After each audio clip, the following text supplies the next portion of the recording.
Lawrence Smithfield's brother, Tavar Gray Smith, and attorney Darnell Crossland, who is representing the family, join me live now from Connecticut. Thank you both for joining us. I know this is a very difficult time. I can't imagine what it's like to lose someone. She, was so young, 23 years old.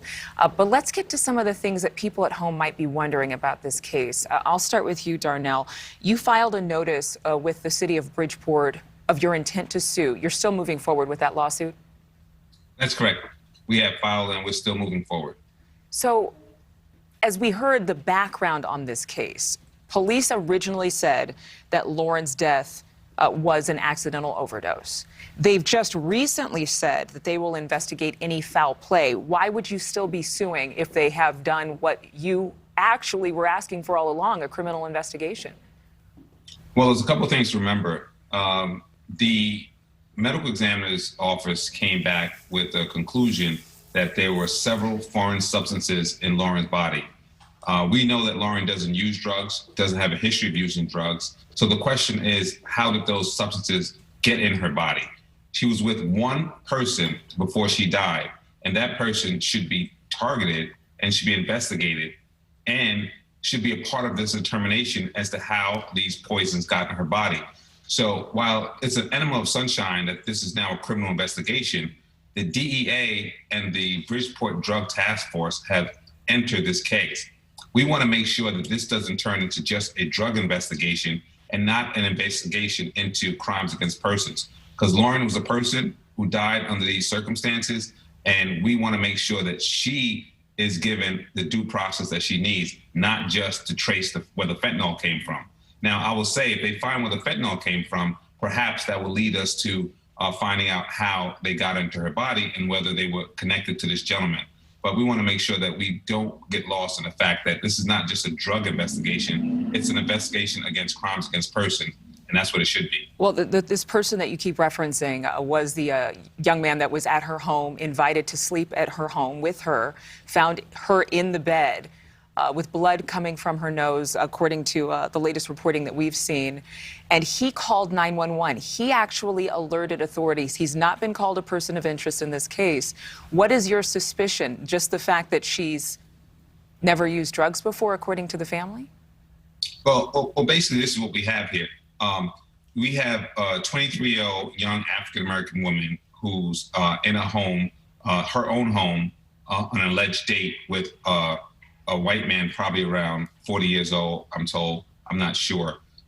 And what we're looking at is that the fact that when you have a Gabby Petito who goes missing, the world responds accordingly.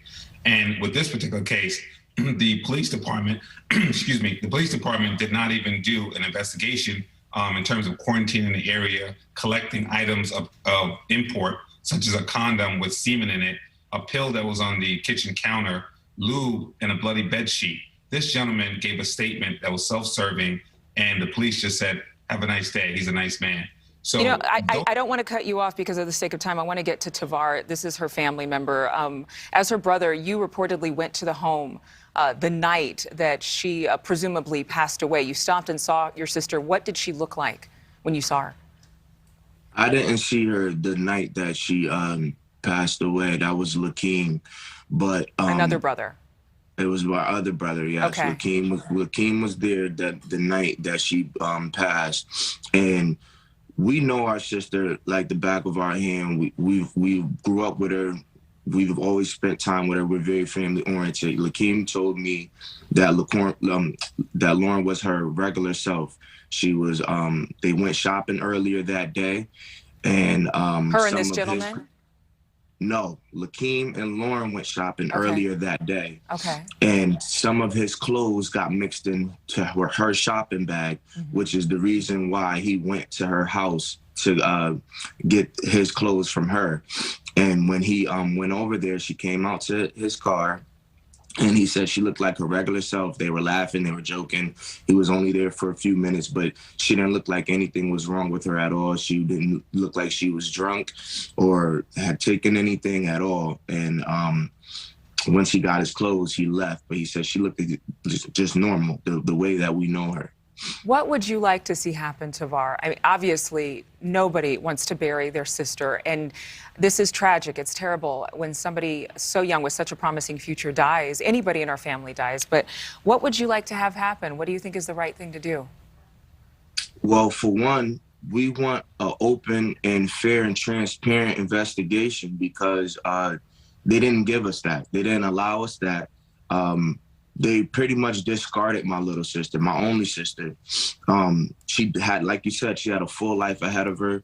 She was beautiful inside and out. And this is something that is so left field. And for the police to go to that scene and act like it was just no one of importance, that needs to be changed. We need to see some justice. The police need to be investigated. It's just, honestly, I'm at a loss for words. I just know that we need answers and we need to be able to be at peace with the situation in some way. The guy definitely needs to be investigated as well. Although, you know, the autopsy may have came back as accidental, I don't agree with that at all. I definitely feel like the gentleman, not even a gentleman, the guy drugged my sister. I do. And it's, okay. Like I said, we need answers. Well, we're out of time. I apologize. I know this is a very difficult time for the family. And Tavar Smithfields and Darnell Crossland, thank you so much for joining us. Thank you. We have to share a legal statement from the Bridgeport police because, again, they are investigating this case as foul play at this time. They say the investigation is active and ongoing, and a final report will be issued after the findings from the medical examiner are released. Thank you so much for watching. Make sure to click on the red subscribe button below so you can get more of NewsNation's fact-driven, unbiased coverage.